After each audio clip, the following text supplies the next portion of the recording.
નમસ્કાર દર્શક મિત્રો, હું શીતલ મહેતા ન્યૂઝ ઓફ કચ્છમાં આપનું સ્વાગત છે. જોઈએ આજના સમાચાર.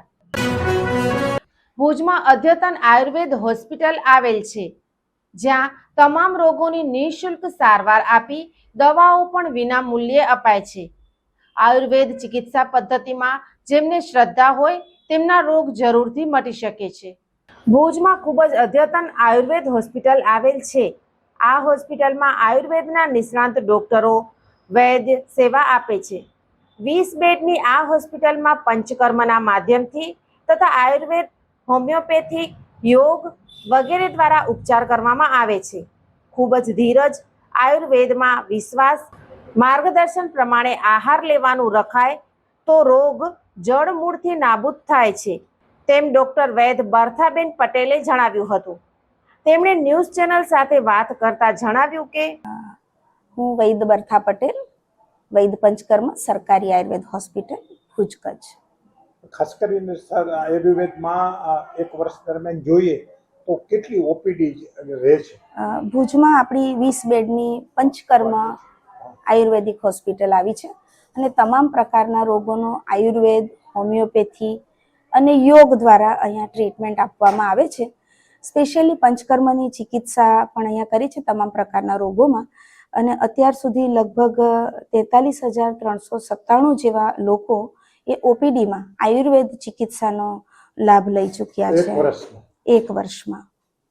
અને ખાસ કરીને આયુર્વેદની વાત કરી બેન, તો ડોક્ટર, તો ખાસ કરીને તમને તમારું ઓબ્ઝર્વેશન શું છે કે કેવા પ્રકારના રોગો આવે છે, અથવા તો એ રોગને કેટલો ક્રિટિકલ કરીને તમારી પાસે આવે? જનરલી વાના દર્દ જે લાંબા સમયથી ચાલતા હોય છે, એટલે કમરના દુખાવા, ઘૂંટણના દુખાવા, ઘૂંટણના ઘસારા, સાંધાના ઘસારા જે છે, ખભાઓનું જકડાઈ જવું, એવા બધા રોગોના લોકો આવે છે. સાથે સાથે જોવા જઈએ તો ચામડીના રોગો પુષ્કળ પ્રમાણમાં જોવા મળે છે. તો ચામડીના રોગો માટે પણ અત્યારે અહીંયા પંચકર્મ કરવામાં આવે છે. એની સાથે સાથે ઘણાને લાંબા સમયથી શરદી કફને રહેતું હોય, એસિડિટી ગેસ રહેતું હોય, પિત્તના રોગો હોય, તો એ રીતના અલગ અલગ પ્રકારના જે લાંબા સમયથી લોકો પીડાતા હોય એવા લોકો અહીંયા આવે છે અને ઘણું સારું રિઝલ્ટ મળી રહ્યું છે આયુર્વેદ ચિકિત્સાથી. ખાસ કરીને આપણે સામાન્ય રોગોની વાત કરીએ તો એવા કયા રોગો છે જેમાં તમને તાત્કાલિક રિઝલ્ટ મળી જતું? તાત્કાલિક રિઝલ્ટ એવામાં કેવું છે કે તમને શરદી ખાંસી તાવ થયું અને તમે જો તરત અહીંયા આવ્યા છો તો તમને સારો રિઝલ્ટ મળે છે. બહુ લાંબો સમય પછી તમે ઘણી બધી જગ્યાએ જઈને આવો તો થોડી ધીરજ રાખીને કામ કરવું પડે છે. આયુર્વેદ દવાઓ લેવાથી લોકોએ વિશ્વાસ રાખવો જોઈએ રિઝલ્ટ મળશે? ચોક્કસપણે આયુર્વેદ પાસે રિઝલ્ટ છે, આયુર્વેદ પાસે અદ્ભુત છે, અને કોવિડના સમયથી લોકોમાં આયુર્વેદ પ્રત્યેનો વિશ્વાસ ઘણો જ વધ્યો છે અને એટલા માટે ઘણા લોકો અત્યારે આયુર્વેદ અને હોમિયોપેથી અને યોગ ચિકિત્સાનો લાભ લેવા માટે અત્યારે આવે છે. પથરી માટે જેવા રોગોમાં પણ બહુ સરસ રીતે પથરી, એ લોકોના પેશાબની જો કિડનીમાં એમાં પથરી હોય તો એ આપણી આયુર્વેદિક દવાઓથી પથરી નીકળી જાય છે. હોમિયોપેથી દવાથી પણ પથરી નીકળી જાય છે. આ તમે એવી વાત કરી કે હજારો લોકોને સ્પર્શે છે, પથરી નીકળી જવી, તો એ પથરી નીકળવાના આપણે અહીં કેસ ઘણા બધા આવ્યા હશે, કેટલા આવ્યા હશે? અને અંદાજ સંખ્યાની નહીં, પણ આમ જેમાં તમને એમ લાગે કે હવે અમે આટલાને ક્યોર કર્યા.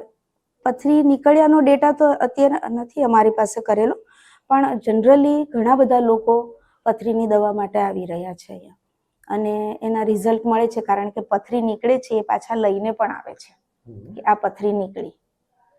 પથરીમાં પણ આપણે બહુ સારું પરિણામ લાવે. જી, આપણી પાસે એવી ઔષધિઓ છે કે જે પથરીને તોડીને પેશાબ દ્વારા બહાર કાઢે છે, અને એટલા માટે એ જ્યારે પથરી નીકળે છે તો પેશન્ટ લઈને આવે છે કે આ પથરી નીકળી ગઈ છે અમારી, અને એ પાછા કન્ફર્મ કરવા માટે અમે સોનોગ્રાફી માટે પણ મોકલીએ છીએ તો ખ્યાલ આવી જાય છે કે ભાઈ પથરી નીકળી ગઈ છે. બીજા ખાસ કરીને ચામડીના રોગોની તમે વાત કરી તો ખાસ કેવા પ્રકારના વધુ રોગો આવે તમારે? સોરિયાસિસ વાળા હોય છે ઘણાને, શું કહેવાય, ઉંદરીના રોગો આવે છે, ખરજવા વાળા આવે, ધાધર વાળા ઘણા બધા આવે છે અને બહુ સારું રિઝલ્ટ મળે છે. ખરજવા વાળા આવે તો એ ચામડીના રોગોમાં શીત પિત્ત જેને કહેવાય છે, લાલ લાલ ચકામા થાય છે, તો એવા પણ શીળસ જેને કહે છે આપણી ભાષામાં, હા. તો એના રોગો પણ ઘણા બધા લોકો આવે છે. તો લોકોની તમે તમારું નિરીક્ષણ શું કે ધીરજ છે એ તમારા આ ના, આયુર્વેદમાં ચોક્કસ લોકોમાં વિશ્વાસ વધ્યો છે અને લોકો ધીરજથી જે કોર્સ અમે કહીએ છીએ એ પ્રમાણે કરે છે ને તો જ રિઝલ્ટ મળે છે. અચ્છા, અને તમે જેટલી દવાઓ આપો છો અને એ બધી ફ્રી ઓફ કોસ્ટ, જી, તો એ ફ્રી ઓફ કોસ્ટ દવા આપવાથી પછી ઘરે ખરેખર એ લોકો એનો યુઝ કરે છે ખરા કે પછી છોડી દે છે?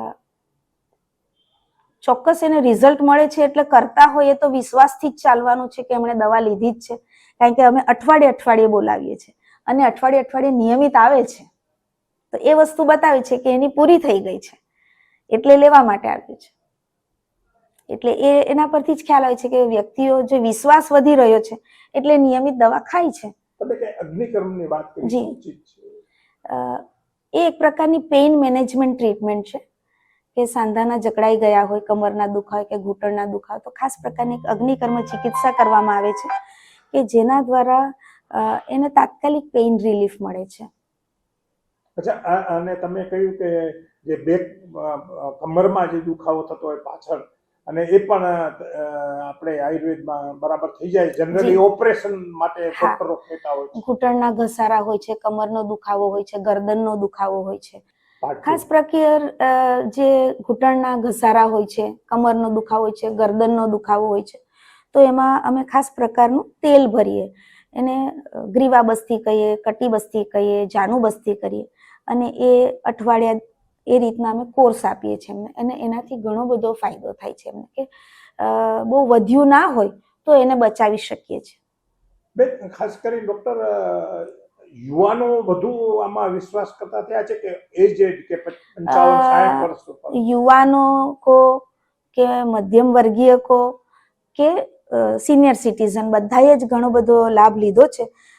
અમે સિનિયર સિટીઝન માટે પણ ખાસ પ્રકારની સ્વાસ્થ્યવર્ધક ઔષધ અત્રેથી આપવામાં આવે છે અને ગયા વર્ષમાં લગભગ 10,000થી ઉપર લોકોએ, સિનિયર સિટીઝન લોકોએ એનો લાભ લીધો છે. અચ્છા, તમે ખાસ કરીને આપણે કહીએ શું કે સુગરને પણ કંટ્રોલ લીધો છે એ વાત? ડાયાબિટીસ માટે પણ આયુર્વેદ પાસે ઘણી બધી સારી ઔષધિઓ છે અને કદી પણ અમે અંગ્રેજી દવા બંધ નથી કરાવતા, પણ પેરેલલ ચાલીએ છીએ અને એને કેટલોક ડાયટ સમજાવીએ છીએ કે કઈ રીતનો ખોરાક તમારે આહાર વિહાર જે કરવાનો છે એ ડાયટ સમજાવીએ છીએ અને અમારી ઔષધિઓ પણ આપીએ છીએ. તો એનાથી જે ઘણા લાંબા સમયથી દવાઓ લે છે લોકો અને છતાંય સુગર કંટ્રોલ ઘણાનું નથી રહેતું, તો ઘણા દિવસમાં 3 ગોળી ખાતા હોય છે, એ અમારી દવા લીધા પછી ધીમે ધીમે એ 3માંથી 2 પર આવ્યા છે, 2 પરથી 1 ઉપર આવ્યા છે અને ઘણું બધું સુગર કંટ્રોલ થયું છે. ખાસ કરીને આમાં કિસ્સામાં ડાયટ વધુ વસ્તુ કરે છે. તમે જે ખાવા પીવાની સૂચનાઓ આપો છો તો એ કેટલી ગંભીરતાથી પાડતા હોય? એનો રોગ મટે છે એના આધારે જ અમે માનીએ છીએ કે એ લોકોએ એ સિન્સિયરલી પાળ્યું છે, કારણ કે અલગ અલગ રોગ પ્રમાણે અલગ અલગ અમે શું ખાવું પીવું એની સમજણ આપીએ છીએ અને એ લોકો ફોલો કરે છે, કારણ કે બીજી વાર જ્યારે આવે છે ત્યારે અમે પૂછીએ છીએ એમને કે આ ખાવા પીવાનું શું કર્યું છે અને એ લોકો કહે છે કે અમે આ રીતનું જ ખાઈ રહ્યા છે અને ત્યારે જ રિઝલ્ટ મળે છે. તો ખાસ કરીને તમે શું લોકોને કહેશો આયુર્વેદમાં શ્રદ્ધા રાખવા માટે? ઓવરગ્રુપ ને ભાઈ અમે અમારી પાસે પણ બધું જ મટાડવાના, અમારી પાસે પણ અભ્યાસ છે બધું મટાડવાના, તમે કઈ રીતે વિશ્વાસ અપાવો? આયુર્વેદ એ ફક્ત એમ કહેવાય ને કે એક જીવન જીવવાનું વિજ્ઞાન છે. જો ખરેખર આપણે આયુર્વેદને ફોલો કરીએ તો આયુર્વેદનો મુખ્ય ઉદ્દેશ શું છે કે સ્વસ્થ વ્યક્તિના સ્વાસ્થ્યનું રક્ષણ કરવું અને પછી જ્યારે રોગી બીમાર થાય ને તો એણે દવા લેવી જોઈએ. એટલે અમે ફોકસ કરી કે સ્વસ્થ વ્યક્તિનું સ્વાસ્થ્ય કઈ રીતના સ્વસ્થ રહી શકે, ચાહે તે કોઈ પણ ઉંમરનું વ્યક્તિ છે. અને જ્યારે આયુર્વેદને ફોલો કરે છે, યોગને ફોલો કરે છે, તો નિયમિત તમારી કસરત, નિયમિત યોગાસન, પ્રાણાયામને કરે અને સાથે આયુર્વેદ પ્રમાણે, સિઝન પ્રમાણે, તમે ઋતુ પ્રમાણે ખોરાક તમારો કઈ રીતનો આહાર વિહાર હોવો જોઈએ એને જો તમે ફોલો કરો તો તમે જરૂરથી સ્વસ્થ રહો. એટલે આયુર્વેદ એ જીવન જીવવાની કળા બતાવે છે અને જો લોકો ખરેખર આપણું ભારતીય વિજ્ઞાન છે તો ભારતના લોકો માટે શું સારું છે એ ભારતીય વિજ્ઞાનમાં બતાવ્યું છે અને આપણા વિજ્ઞાનને તો આપણે અનુસરવું જ જોઈએ. આપણા વિજ્ઞાન પર આપણે વિશ્વાસ નહીં મૂકશું તો શું થઈ શકે? એટલે આપણા વિજ્ઞાન પર આપણે વિશ્વાસ, કારણ કે ઋષિ મુનિઓ આ બધું આને એક વેદ કહેવામાં આવે છે ને, 5મો વેદ કહેવામાં આવે છે. તો વેદની જે વાત છે એ શાશ્વત વસ્તુ છે, કપોળ કલ્પિત વાતો નથી અને શ્યોર રિઝલ્ટ આપે છે. એટલે મારી તો સલાહ કે આપણે શરૂઆતથી જ આયુર્વેદને, યોગને ફોલો કરીએ તો આપણે સ્વસ્થ અને નિરોગી જીવન જીવી શકીએ છીએ. અચ્છા, ભુજમાં આ આયુર્વેદ હોસ્પિટલ ક્યાં આવી છે, કેટલા શું સમય હોય છે ને કઈ રીતના ઓપીડી ચાલુ? ભુજમાં આપણે સરપટ ગેટ પોલીસ પરેડ ગ્રાઉન્ડની સામે 20 બેડની આયુર્વેદિક હોસ્પિટલ છે અને સવારે 8 થી 12:30 સુધી આપણે અહીંયા પેશન્ટ જોવામાં આવે છે અને સાંજે 4 થી 6 સુધીમાં આપણે અહીંયા લોકોને ટ્રીટમેન્ટ આપીએ છીએ. અહીંયા શું ચાર્જ છે દવાને કે ઓપીડી? ફ્રી ઓફ કોસ્ટ અહીંયા બધી તદ્દન મફત અહીંયા ઔષધિની સારવાર આપવામાં આવે છે. ભુજમાં આ અદ્યતન Ayurveda hospital police parade ground સામે આવેલ છે અને આ હોસ્પિટલમાં સારવાર માટે કોઈ જ ચાર્જ લેવામાં આવતો નથી અને દવાઓ પણ વિના મૂલ્યે અપાય છે. આમ જે લોકોને આયુર્વેદ પદ્ધતિથી ચિકિત્સામાં વિશ્વાસ હોય તેમના માટે આ ઉત્તમ સારવારનું કેન્દ્ર છે. દર્શક મિત્રો, આજે તારીખ 12 જૂન 2026 આ હતા આજના સમાચાર. આવતીકાલે ફરી મળીશું. ત્યાં સુધી મને રજા આપશો. નમસ્કાર.